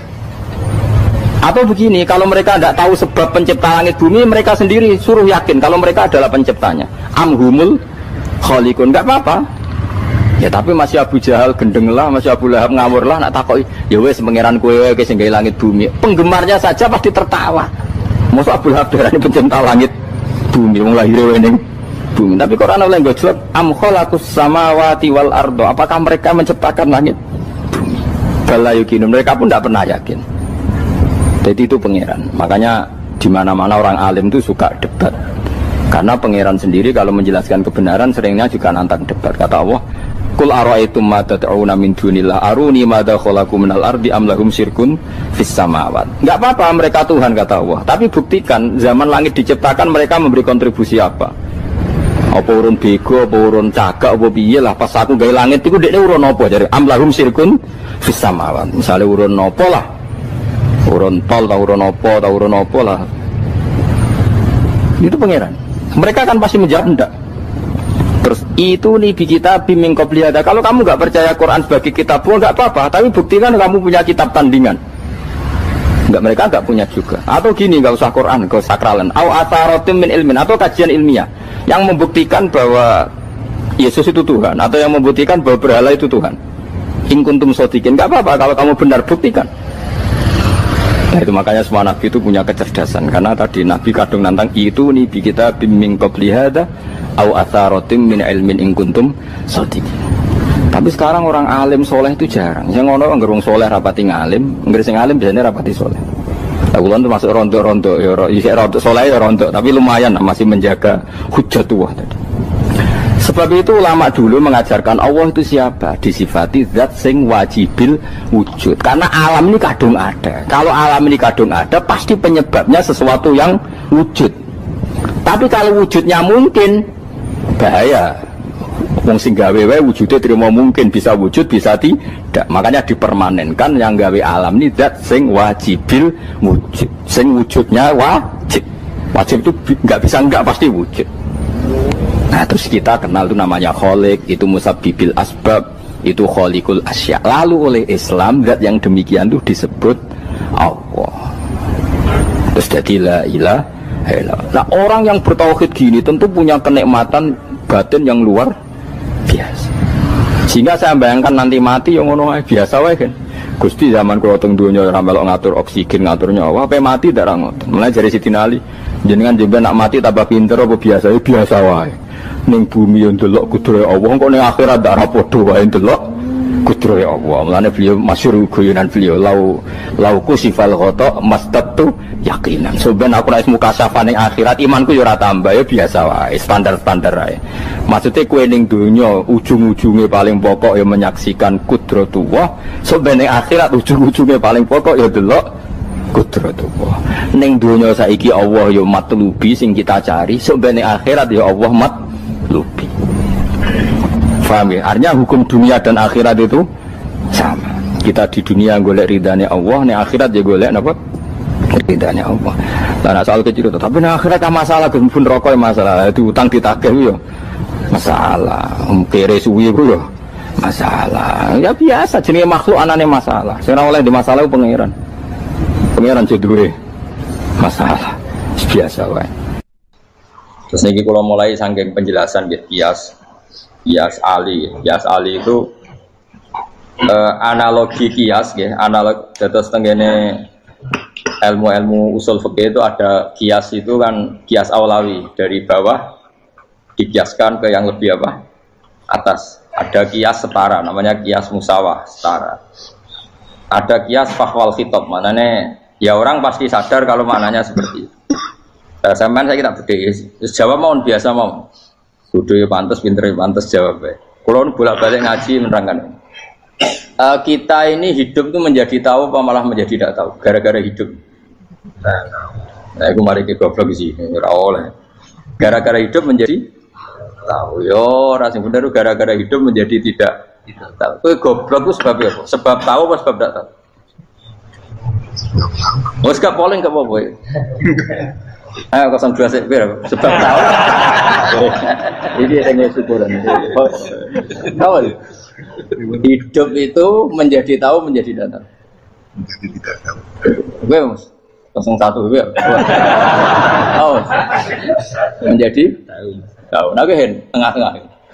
Wong loro padha ora jelas ya, cara gue. Enggak tahu. Berarti menang 0 piro. Biasa. Tawari ilmu hakikat ya. Jadi awal syaratnya jadi wali. Meskipun jadi wali ku yo angel tapi tak warai mukadimah napa. Jadi nak bar iki urung wali cek apa? Mukadimah. Nah, sekarang misalnya gini, saya mau minum teh. Jadi saya melihat teh. Terus saya minum teh. Karena saya fokus minum teh terus anak saya main di sekeliling saya, anak saya kecil misalnya. Terus jatuh. Saya ini dianggap bodoh kan? Bodoh kan? Gara-gara mau minum teh fokus saja membiarkan anak jatuh. Yang andai kan saya tidak fokus minum teh, mungkin anak saya terkontrol. Terus ngerti ada cilik kan potensi apa?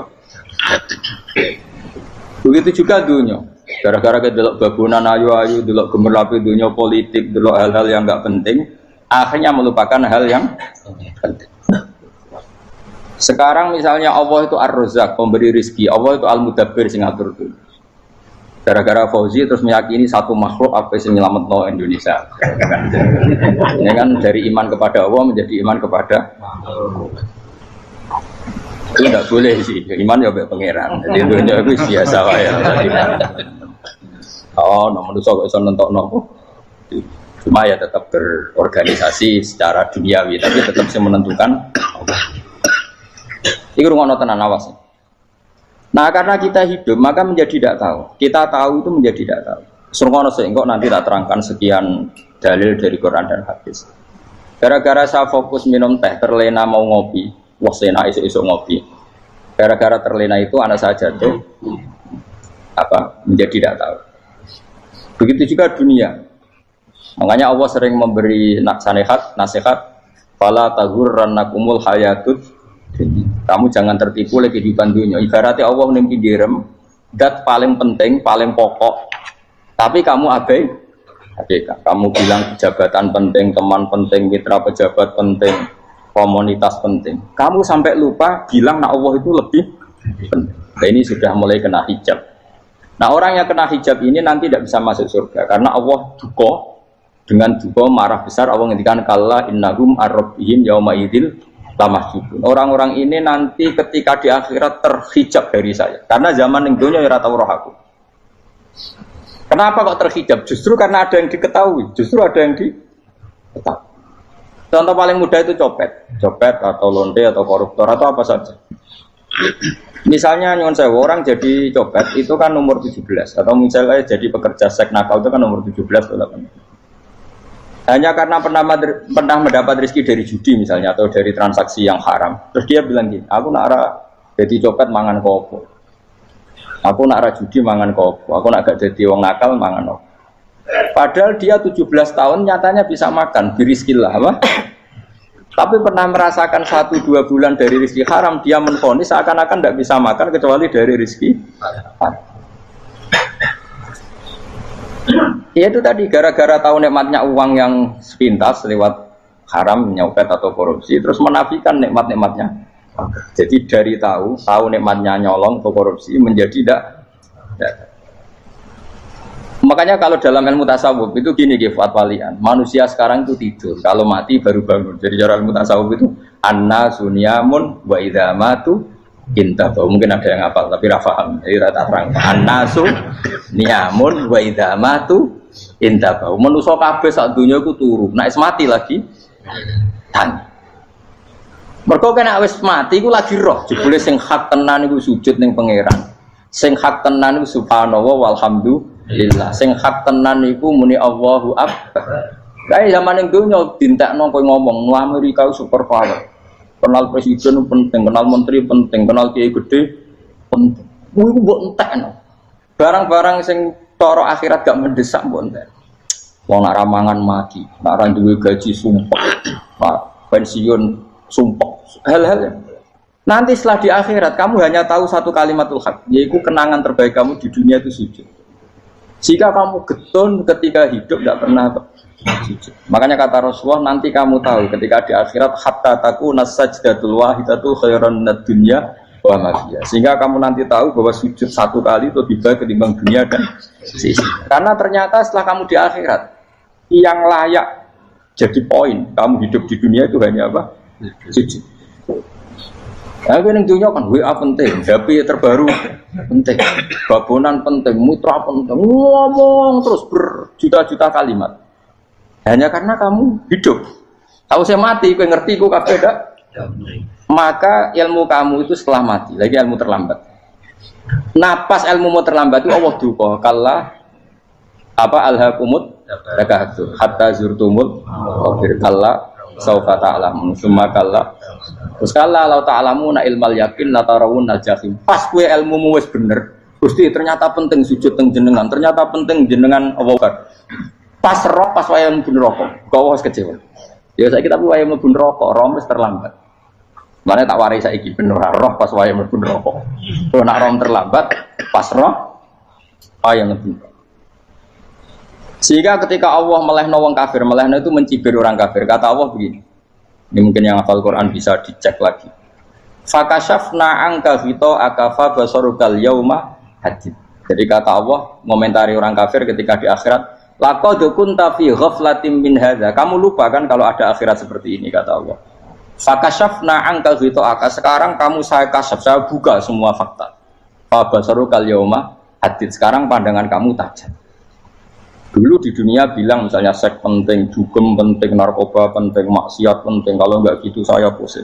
Nanti di akhirat semua ini jadi problem.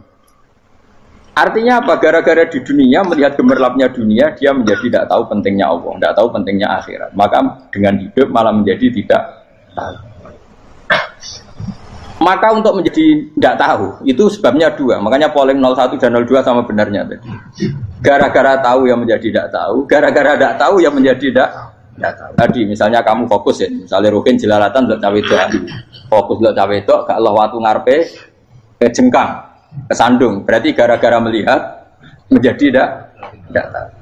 Ya kira-kira seperti itu. Gara-gara fokus delok dunya nganti ra roh hae Allah Subhanahu wa ta'ala. Di sini Allah sering pesan fala taghurrannakumul hayatud dunya wala yaghurrannakum billahil ghurur. Kamu jangan tertipu dengan kehidupan dunia.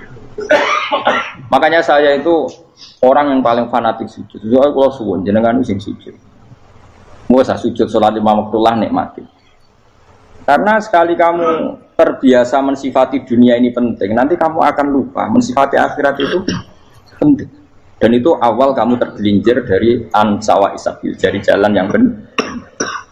Makanya tadi pepatahnya orang sufi apa? An-nasunyamun wa idza matu indah. Manusia itu tidur, kalau mati baru.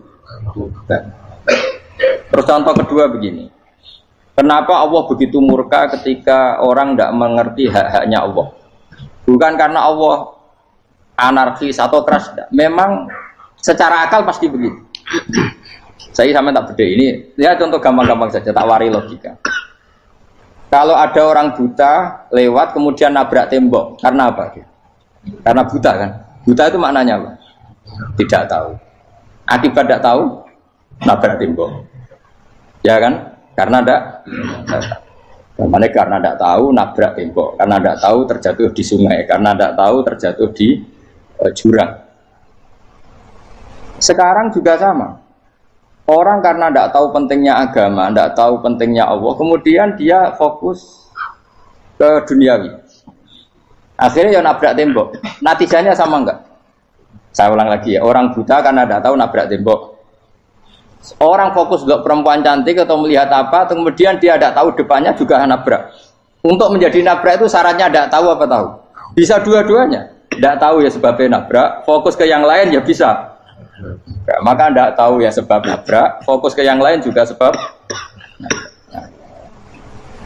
Nah mata kita, hati kita ini sudah dipenuhi hal-hal yang tidak penting, sehingga kita lupa dari hal yang penting. Kayak tadi kita mau minum kopi saja, fokus sampai meninggalkan anak main sampai jatuh. Berarti minum kopi sebenarnya tidak satu kebodohan, tapi ketika membiarkan anak kecil jatuh itu adalah kebodohan. Sebetulnya makan menikmati dunia itu tidak kebodohan, tapi ketika Anda melupakan Allah itu menjadi satu apa? Kebodohan. Ini disebut kamu jangan terlena oleh kehidupan apa? Dunia. Nah kenapa terlena? Itu kakean delok.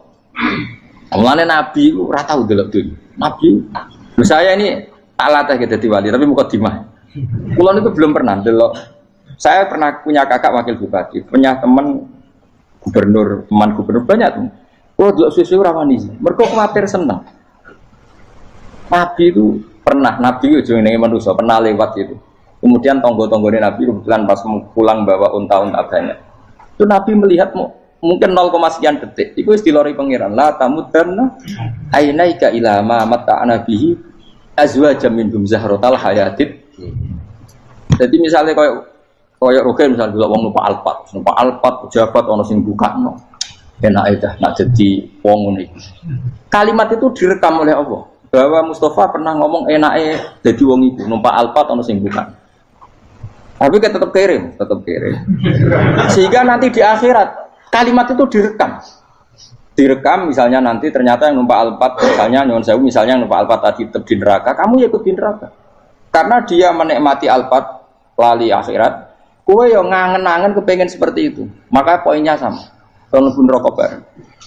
Terus ada orang sujud di musola, melarat sujud. Kowe gak pernah enake dadi wong iku. Padahal sujud itu yang menjadi orang masuk surga. Terus kowe ditakoki ning akhirat. Kowe tahu angen-angen dadi wong sujud mboten nate. Tapi kowe tahu angen-angen mewah nate. Yes, seneng ngono kira-kira gitu. Lha iku latara undal pas kowe roh ilmu yakin pas wae mlebu neraka. Lha iki mulane tak ajari dini kiat-kiat supaya kira mlebu. Makanya latih melihat dunia gue juga kesuwen. Misalnya di konco, di pejabat. Kalau nanti di keluarga pejabat, sampai sekarang pun saya sering punya teman. Buat nanti kalau melihat bahwa dia pejabat, karena saya takut dosa. Saya melihat dia seorang mukmin yang sujud, yang sholat. Saya bodoh sekali kalau melihat dia pejabat, karena itu tidak ada artinya di akhirat. Saya sampai sekarang yang saya melihat presiden orang yang mukmin, sehingga saya harus hormat. Saya melihat bupati orang yang mukmin, sehingga saya harus hormat. Melihat sampean ini wong sing mukmin, malah gue jalanan barang ini sudah mukmin plus. Jadi rasa tiga ekor tuh pinter gue jalanan gudel bisa gaya bisa. Gudel lu rano mana nih? Oh anu kager wong bisa mau kitab kok. Jos lah. Jadi saya ulang lagi ya. Makanya saya itu nanti kalau sampean alim sudah kayak saya, itu pasti nggak kagum sama sahabat. Sahabat itu, apalagi Rasulullah ya tentu. Sahabat dulu aja yang gampang ditiru. Sayyidina Umar ketika ditusuk oleh siapa? Abu Lu'lu siapa? Al-Majusi. Abu Lu'lu itu seorang Majusi. Dan Umar itu orang pendendam. Dia orang pendendam. Tapi tentu karena dia orang baik, ya pendendamnya hal-hal yang baik. Coba kalau kamu ditusuk orang itu dendam nggak? Kira-kira sebagai manusia kan dendam. Itu tanyanya begini sama yang ya taruh sekarang orang dekatnya. Yang bunuh saya tadi siapa? Itu Abu Lu'lu Al-Majusi, Hulamul Mughirah. Dia budaknya Mughirah. Majusi, iya ya Umar. Dia sudah mau mati. Itu ngetikan gini, sama siapa teksnya? Alhamdulillahilladzi lam yaj'al maniyati biyadi rajulin sajadalaka sajdah yuhajuni biya yaumal qiyamah. Ya Allah, terima kasih sekali ya Allah. Engkau mentakdirkan saya dibunuh oleh orang yang enggak pernah sujud. Kalau saja dia pernah sujud, maka dia berhak menuntut saya dengan sujudnya untuk masuk surga. Artinya gini, kalau dia ditusuk orang yang pernah sujud, misalnya Sayyidina Umar kok ditusuk oleh Ruhin, kemudian Umar masuk Ruhin masuk neraka, aku tetap pedih Gusti. Isowai sujudnya dia menjadikan enggak berhak masuk neraka. Artinya Umar sangat hormatnya pada sujud itu dia enggak berani. Jadi kira-kira kok Umar sujud kowe, kok kira-kira rawani maksudno anak kowe mlebu neraka. Piye-piye di kekuatan sujud yang mempotensikan tetap dia masuk surga. Makanya dia seneng, dendamnya kesampaian. Syukur lah nek sing mateni aku ora tau sujud. Dadi tak patut nang neraka langsung gludeng ngene kira-kira gitu. Saking hormatnya ambek sing jenenge sujud. Tapi kita sekarang enggak. Rawong ning musala sujud, ya jan wong nganggur. Otak kita ini sudah PKI lah kamu. PKI halus. PKI yang tanpa kartu, paham? Makanya Allah kalau muji sujud itu enggak, sampean tak latih supaya baca Quran yang benar. Kayak apa Allah bikin Ka'bah? Kayak apa mulianya Ka'bah? Itu dibikin Allah untuk apa? Lil akifina wa satusai warrukais sujud, dan untuk orang-orang rukuk dan sujud. Ketika Allah menurunkan rezeki di bumi dan di langit, itu perhitungannya Allah masih itu asli. Rabbana liyuqimus shalah faj'al afidatan minan nas tahwi ilaihim warzuqhum minas sawa. Gusti ben nak sujud ku kuat. Piye-piye menungso nak ramangan ra kuat. Nak is kuat ditono aku yo ben sujud. Liyuqimus shalah. Ketika Allah muji orang baik atau ibunal abidunal hamidunas sa'ihuna satruse arraqiunas sajid. Yang rukuk yang sujud. Karena tadi ketika nanti Anda di akhirat, kenangan terbaik Anda di dunia itu hanya sujud. Liyane iku. Coba misalnya kene akhirat terus video disetel sih. Pas kongkoi ini perapatan. Bariku nglamunem disetel. Ben dadi pegawai negeri. Ngayal gajine sakmene, engko sakmene nggo ayo wan rekam kabeh. Ora sini-sini wong. Terus apa idola sing duwe wae sing tumpakane Alphard di sekretaris saya. Iku mbok nang utakem iku berpuluh-puluh tahun. Dan itu jumlahnya poinnya misalnya 100.000. Bareng idol anu Kanjeng Nabi mau 10%, cuma gayanya maca sholawat, tapi sebetulnya agak tahu bayangno ahli ini miskinan Pak Amit nih miskinan. Gayanya maca sholawat, aku teke ora tahu pengen melarat koyo. Yes. Itu direkam. Makanya dari Habib-habib sing alim-alim niku almar'u ma'aman ahabba hada targhib wa tarhib. Kita ini kan sering dimotivasi mubaligh. Mubaligh itu kan saya naik dhewe nak ngomong. Pokoknya seneng Nabi swarga. Dari Habib-habib sing alim nak ngritik, masalahnya dhewe mu almar'u ma'aman ahabba. Wong dibarekno wong sing disenengi. Apa kamu bisa menjamin seneng Nabi saudure seneng wong-wong itu? Jangan-jangan kita lebih berkeinginan seperti orang tertentu yang kaya raya, yang terkenal, yang hebat. Meskipun kowe oleh sana muni seneng Kanjeng Nabi. Jangan-jangan status cinta kita terbukti ke orang itu. Iya, toh misalnya gambarnya pasang neng kamar, puas, partai, uang, kuasa. Terus kue nyumbang masjid nyuwun sewu mau 50.000, tapi bareng nyumbang untuk kemenangan orang itu 10 juta. Nyebut uang itu satu hari 100 kali, nyebut Nabi pendak sholat. Warung dihitung, dipoling mbak malaikat. Disurvey buat dipoling orang pokoknya. Dengan cara begini status senangnya orang ini ke siapa? Ya, ono pengajian sholawatan nyumbang 50.000, nanggo pemenangan. Tapi sudah diundang kaya ala sholah melakukan ngenteni komat. Tapi nak diundang acara kampanye atau ngarep sedurunge 2 jam. Dari sekian di polling, terus kadar cintamu ke siapa coba? Dari sekian indikator misal cara polling. Jangan-jangan diputuskan lebih seneng ke itu.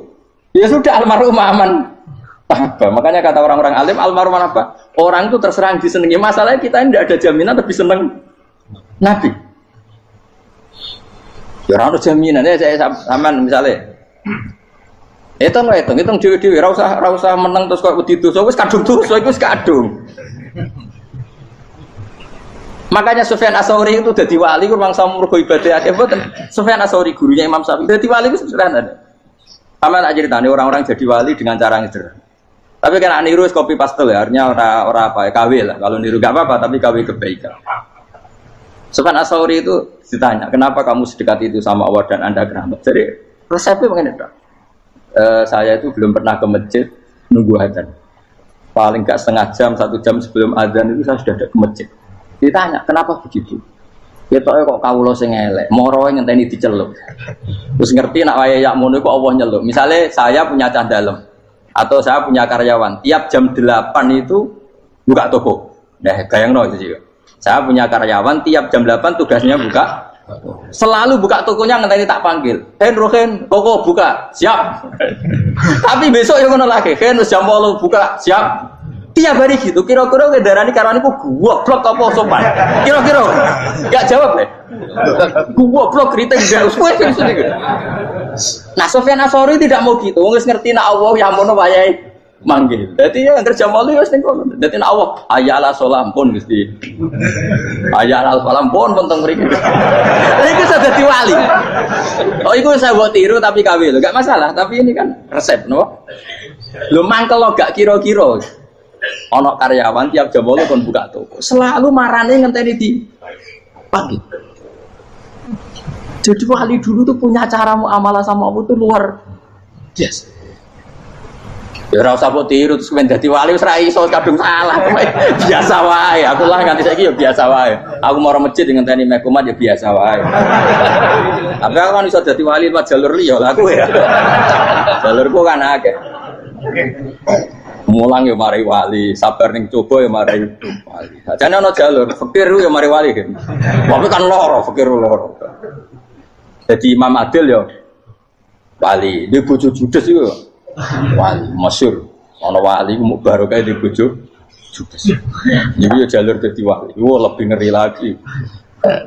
Ngeri tenan nganti ning akhirat aja wedi.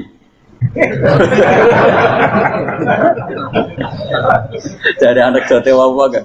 Para suami takut istri silakan baris, bareng sing wis baris, bareng sing wedok. Pak rene lho tetep moro-moro. Wah, wedi bojo kegawangan ini akhirat bahaya, you know. Terus bahaya wedi bojo nganti kegawan apa? Masyhur jadi cerita-cerita wali guys. Ya saya ulang lagi ya. Latih, meskipun dari kecil latih. Makanya kamu tahu kenapa Quran itu kalau ngendikan sujud kayak gitu spesial. Walillah fa'bud wa kum minas syakirin. Jadi meskipun kita di dunia umumnya orang saya makan, saya minum. Saya juga punya istri, punya keluarga. Tapi saya belum pernah melihat anak saya itu sebagai anak saya. Saya kalau melihat anak saya ini teman sujud saya, nanti yang meneruskan sujud saya. Saya tenan kulon bolak-balik ditanya istri saya dan agak-agak marah. Terus Pak, kenapa kamu hormat sama anak sampai gitu? Kalau nanti manja gimana? Kalau terlalu manja, saya bilang itu udah anak saya. Itu nanti yang meneruskan sujud saya, meneruskan rukuk saya. Saya nanti pasti mati. Dan saya butuh di bumi selalu ada yang sujud sama Allah. Dan itu yang paling dalam otoritas saya itu anak saya. Orang lain itu enggak dalam otoritas saya. Jika kita melihat anak itu ini penerus sujud saya, penerus rukuk saya. Kita enggak sudah duniawi sekali. Rumah tanah anak tua ben di rumah. Kapitalistik. PKI lah pikiran yang Cina yang ngono. Wong fasek-fasek ning dalan ngono kowe nggawa jalalan ngalor itu pekai ngono. Jadi dulu itu kalau para nabi donga fahab li milladun kawaliya yarisuni wa yarithu min ahli Yakub, seorang turunan yang meneruskan tradisi sujud, tradisi. Sehingga ulama-ulama dulu kalau dongakno anake ya min ahli sujud wa min ahli Al-Qur'an wa min ahli sunnah napa. Enggak apa-apa kowe seneng donya gak apa-apa. Ora usah tak warai wis seneng dhisik. Paham dadi ora usah. Ora usah cara Gus Pak rapo, ora usah tarani rapopo wis mbok lakoni. Makanya kula suwun sangat, sujud itu luar biasa. Nanti kamu di akhirat kenangan terbaik Anda di dunia adalah pernah apa? Sujud. Bayangkan kalau itu jadi orientasi Anda. Anda berpolitik, cek melok partai Gerindra, cek Golkar, cek PDI supaya jadi penyuara sujud tidak dilarang di Indonesia karena umat Islam mayoritas. Saking mayoritasnya sampai pejabat rasolat rawani.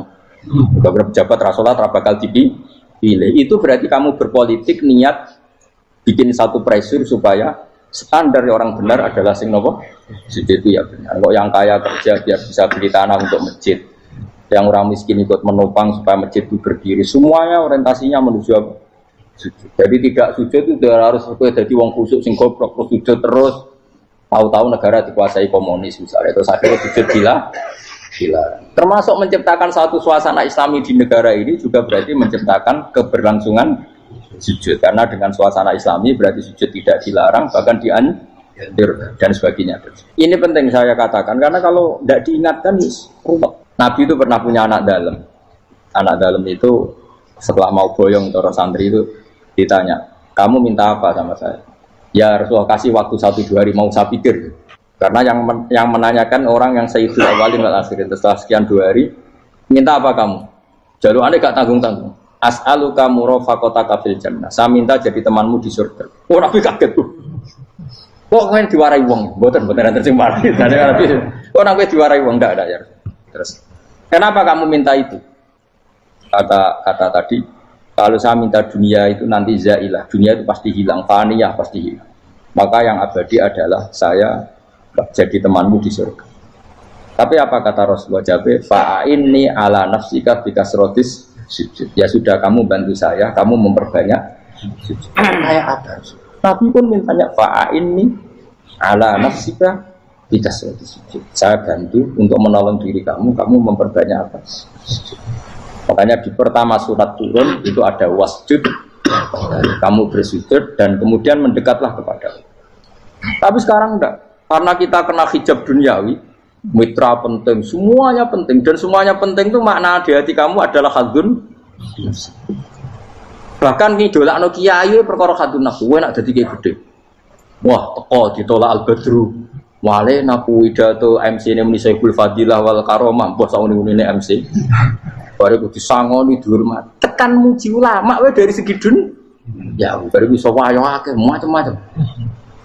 Utak nek elek, tekan muji ulama wis dari segi. Makanya saya ini termasuk ulama, kalau kan saya ngebis biasa. Kalau jarang kerso di panggungnya, seneng gue. Supaya semua ulama udah dipandang secara apa? Dunia. Saya sampai sekarang ngedus anak gue biasa. Teng pasar gitu biasa. Kalau marung teng pasar mangan gitu biasa. Nak seneng gue ben atas nama wong alim karena apa? Kalau kita terlalu menikmati dunia, lama-lama orang seneng ulama juga dari sisi dunia. Keren, jadi kiai teko disualami dicucupi, munggah. Ya enggak apa-apa itu enggak dosa sebenarnya, tapi takut saya utek elek-elek ini kejolakno perkara duniawi, show-nya itu apa? Dadi wong ngene tak pikir teko ngaji bar wis warmu paham karmu ora karep. Mulan ngarep ora ngaji karmu. Sing rugi kowe ya aku tenang ae aku. Ben orang itu latihan ikhlas napa? Latihan. Kalau kadang gitu protes mbek tiyang-tiyang. Gus, jenengan sekali-kali nak tidak tak derekno sok umum. Aku tuh tidak mengharamkan itu, menaik keluar dereng tua. Saya tidak ada haji malah turun, topa menaik. Jalan era roh dari anak kiai malah nggak lempong. Nerusin tahu tak mendarat nang kota, akan sepeda motor kan ternon gue Malibu. Jalan itu malah jadi neraka. Lha kan jalan akhirat antara roh dunya ora roh sing ora iso. Lah tak kowe wong ijo urip. Jalan dunia ora roh, jalan akhirat ora mbok roh iku apa. Repot. Jadi kenapa saya tidak mau, bukannya menolak. Saya senang kalau kiai-kiai terhormat, senang sekali. Saya senang kalau ada ulama dihormati karena supaya jadi tradisi ulama itu terhormat. Tapi jangan semua ulama mau dihormati. Nanti lama-lama jadi siklus. Tekan mencintai kiai saja karena fasilitas. Terus senang jadi imam masjid akbar, masjid Istiqlal, imam besar. Senang mergo kenal presiden, datang dikawal. Senang jadi sudes, wah keren, sholat ngarepe Ka'bah, kok dikawal askar. Ya kalau senang karena itu kan berarti menjadi dunia. Itu sirinya kenapa Rasulullah ketika ba'da Fatih Mekah sudah menguasai Mekah, sudah naklukkan Mekah Madinah. Nabi itu satu hari terbiasa mau sarapan saja kadang nggak ada yang dimakan. Tanya ya Aisyah, apa saya bisa sarapan? Enggak ya Rasulullah. Ya sudah saya tak puasa. Supaya tetap terkontrol bahwa umatnya mencintai beliau bukan karena kebesaran. Itu Rasul. Itu setelah periode Mekah loh, jangan kira itu periode Medina. Apa? Itu periode apa? Medina loh. Periode yang setelah Nabi punya segala. Tapi Nabi tetap seperti itu. Kenangannya Aisyah sebagai istrinya apa coba? Dia cantik sekali. Aku tahu jajal turu ngarepin Nabi terlentang. Ya Nabi tetap sholat. Nah beliau sujud sikilku tak ingkret no. Nah beliau ngadeg tak lonjoro meneh. Jadi Aisyah wa ana muqtaridotun bene adi turu terlentang. Jadi cara ya sudah terlentang. Mau Nabi nak sholat suwi dia tetap sholat. Oke di bojo ayu orang ngerasa sholat. Bojo elek ora sholat meneh. Bojo elek amen junub meneh. Kowe ora kena go contoh kasus wis wong kasus. Kowe di bojo ayu prawan turu karepku siksa salat ora bos misale lho. Pemene wong jegoten wae tambah over. Mustofa kalau orang nyek jegoten liyane ora usah tersibuk. Mergo nang nyek wong akeh dosa, nang nyek wong sitok ora. Misale dosa wis tak hitung mau ke sore. Aku nyek dosa sitok, mulang ganjarane 10. Cek susuk piro? Cek surplus ngerong dagang cek. Pribadi. Iku kan adene ra ikhlas. Ra ikhlas aku ya ra ikhlas ilmuku, malah lara. Kalau rokok ping 13 sebenarnya. Makanya ini dipikir ya, saya ulang lagi, harus dipikir secara matang-matang bahwa kita tidak boleh terlena oleh kehidupan dunia. Menjadi bodoh kan Anda minum teh, kemudian anak Anda jatuh di pinggir Anda. Nah, sekarang menyangkut mukjizat. Ini masih tentang ayat ini, nanti sampean tahu logikanya. Tak bedain, tidak jawab satu-satu aja. Karena iman sarannya harus tahu. Fa'lam itu tak tahu. Fa'lam annahu la ilaha. Ketika sekarang telur, saya memberitahu misalnya, Fen, telur ini udah dipitik, cara kowe mungkin tor. Ayo jawab satu-satu. Mungkin kan? Tapi pertanyaannya, saat telur menjadi pitik kemudian mungkin, dan ayam ini bisa terbang, bisa selingkuh, bisa punya anak turun, itu menjadi mungkin itu kan kamu pun tidak ikut menciptakan. Ikut gak kamu menciptakan telur menjadi ayam? Tidak kan? Kan di luar kudroh kamu, di luar kemampuan kamu. Tapi kamu bilang itu mungkin. Ada onta yang buting, yang sudah hamil sudah. Kamu bilang nanti onta ini mau punya anak dan anaknya nanti bisa jalan seperti induknya. Kamu katakan apa? Mungkin. Tapi saat Anda katakan mungkin, Anda ikut menciptakan enggak? Enggak kan? Tetap itu kudrohnya Allah. Tetap itu. Maka para nabi itu tidak tahu bedanya antara onta yang keluar dari indukannya dan keluar dari batu. Itu syaratnya jadi nabi, syaratnya jadi wali. Nah, saya kira nabi. Makanya Nabi Soleh ditakoki, bukti nak kudrohe pangeran ubi. Lah kamu minta apa kata Nabi Soleh? Silahkan ada unta keluar dari batu itu. Nabi Soleh bisa. Dia tenan terus unta keluar dari batu. Terus kaumnya gawok. Wah kok hebat tenan unta metu kok batu. Dari Nabi Soleh, ya padha karo unta lahir kok indukane. Bedane apa? Yo beda. Lah bedane apa? Metu kok watu kok ora melok gawe. Metu kok indukane ya kowe ora melok gawe. Bedane apa? Tapi utakmu kena hijab, kamu niku ana bedane. Cara nabi-nabi ora roh bedane. Lah kula termasuk warasatul anbiya ya ora roh bedane cara. Waras utek kula niku waras. Lho lha yo misale kowe cara iman seperti itu yakin dadi wali. Wes sama amatir-amatir lah wali swasta lah. Pokoke wis dadi. Jadi manusia itu lucu, sesuatu yang dia pun tidak bisa. Iku sok bedakno. Kalau telur menjadi ayam mungkin. Sapi keluar dari indukan mungkin, biji padi menjadi padi besar mungkin, tapi nak watu kok jadi biji padi mukhal. Lo saat yang dikatakan mungkin itu apakah manusia ikut memberi? Tidak kan? Ikut menciptakan? Harusnya kan tetap bilang, yo aku menyaksikan itu karena ada kekuatan X yang menciptakan itu. Harusnya dia kalau mau konsisten kan, saya tidak bisa menciptakan telur jadi ayam, tapi ada kekuatan lain yang menciptakan. Dan saya tidak bisa. Jadi telur keluar dari ayam ya kita tidak bisa menciptakan. Sapi keluar dari indukan ya kita tidak bisa menciptakan. Termasuk untanya Nabi Soleh yang keluar dari batu besar kita. Makanya semua Nabi itu tidak tahu bedanya. Itu bedanya Nabi sama enggak Nabi. Makanya Nabi itu tenang ya, masyhur. Ketika perang Khandaq, Nabi itu kelaparan. Kemudian Jabir datang, ya Rasulullah, istri saya menyiapkan makanan untuk orang 6 karena kambingnya hanya kecil. Maka hanya orang 6 saja yang kau boleh datang ke sini. Tapi Rasulullah dengan santainya, ya ahlal Khandaq. Padahal yang ngeduk Khandaq itu sekitar 3.000, ya ahlal Khandaq. Halumu ilayya yuk ke Jabir, karena Jabir sona atau amat bikin makanan untuk kalian. Itu 3.000 orang. Wah Jabir dimaki-maki sama, sudah bilang untuk orang 6 Nabi, ya apa-apaan orang banyak itu mesti tidak cukup. Kita mana?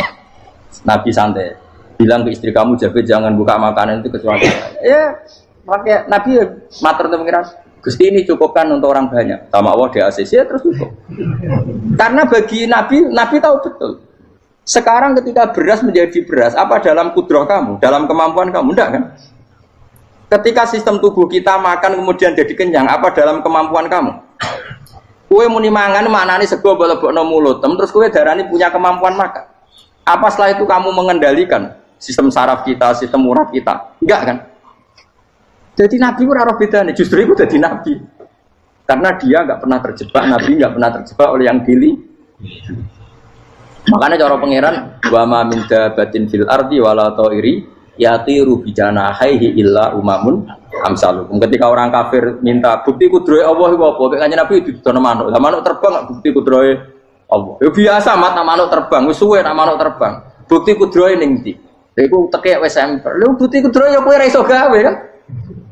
Tapi maksudnya wong kafir bukti kudrohe pangeran ku gawe unta kok watu. Lah bedane apa mau khale unta kok watu ambek kok indukane? Bedane apa jajan? Wong ibuke unta ya ngrasa gawe. Apa ibu unta bisa menciptakan anak unta? Kan tidak bisa juga. Niki singkatnya cerita bahwa Rasulullah itu diutus ngelakoni qiyamul lail. Terus kula baleni malih awal Rasulullah dados nabi niku namung diwajibaken qiyamul lail. Tapi qiyamul lail sing ekstrim gini ku hampir setengah malam. Ini ku jenenge napa? Qumil laila illa qalilan nisfahu aw inqus minhu napa? Qalila. Dadi pertama kali kewajibane Rasulullah nu nglakoni qiyamul lail niku minimal separuh. Niku mawon nak saged auzid alaihi, nak iso kan napa tambah. Wingi pun kula terangaken kenapa Rasulullah kan qiyamul lail. Ko innalaka fin nahari sabhan tawila. Karena ketika siang, nggih. Niki perlu diperhatikan tentang kiai-kiai ini. Ketika siang itu orang banyak kegiatan. Sabhan apa? Tawila. Sabhan itu kegiatan. Misalnya sing dagang nggih dagang, sing tani nggih tani, sing mulang nggih mulang. Tapi apapun kerja itu termasuk ibadah, nggih. Kerja itu termasuk napa? Ibadah. Tapi piye wae surohe kerja iku surah kedonyan. Sebab itu enggak bisa ibadah sing bentuke kerja iku koyok nandingi keheningan malam menyangkut carane tumakninai ati eling Allah Subhanahu wa taala. Misale koyok kula jenengan kerja dagang, niku cara Islam nggih ibadah. Tapi satu ibadah sing piye wae iku ndadekno panas. Sale transaksi rugi nggih ngeluh. Kowe golek bathi akeh-akeh jenenge kemrungsung. Rugi yo ngeluh. Intine itu sesuatu sing mboten mahdhuh, mboten murni. Benten mbek qiyamul lail. Sampean milih wiridan alhamdulillah nggih parak pangeran. Mergo suasanane syukur. Sampean milih wiridan astagfirullah nggih eling pangeran tenanan. Mergo suasanane eling dosa. Sampean milih wiridan la ilaha illallah nggih ibadah. Mergo milih suasana tauhid.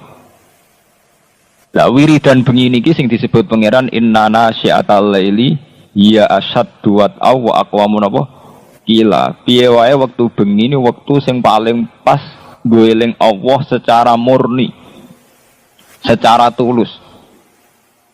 Ini wae kula bolak-balik matur, pilihan wiridan niku zaman Nabi itu macam-macam. Orang yang karaktere syukur kan milih alhamdulillah. Sing karaktere merasa dosa, merasa salah kan milih napa istighfar. Sing karaktere tauhid nggih milih la ilaha illallah. Karena orang tentu wis kegawa karaktere masing-masing. Sebab itu wiridan itu biasanya kalian kiai-kiai riyen zaman Basim Asari nganti saniki mun dipilihno sing jamek. Ini ku terus dibentuk tahlil. Tapi tahlil sakniki niku pun kalah mbek hukum adat. Nah niku bolak-balik kula matur, hukum adat itu menjerumuskan. Nggih to nggih. Kita mulai cilik nganti tuwek. Ciri utama wong saleh iku qiyamul lail. Ngene iku 2:30 napa jam 3.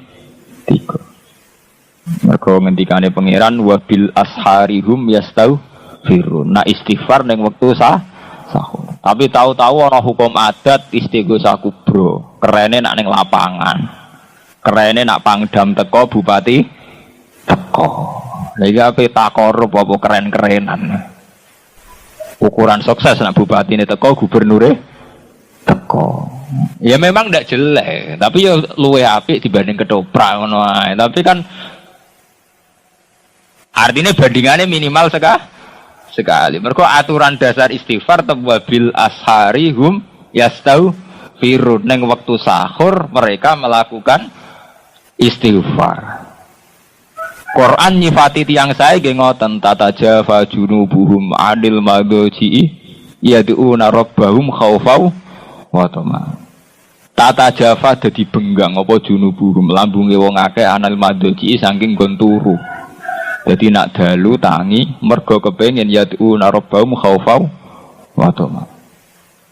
Allah nifati tiyang sae nggih ngoten walladzina yabituna li rabbihim sujadau bagian. Yabitun nginep bermalam. Orang yang setiap bermalamnya melakukan sujud. Tapi kemudian ada hukum adat. Memang baik, hukum adat itu baik. Misalnya tahlil bar maghrib, tahlil bal isya. Tapi kemudian ada yang terus ekstrim. Ini misalnya istighosa kubro, running lapangan Kodam Jaya, ning lapangan Bojonegoro.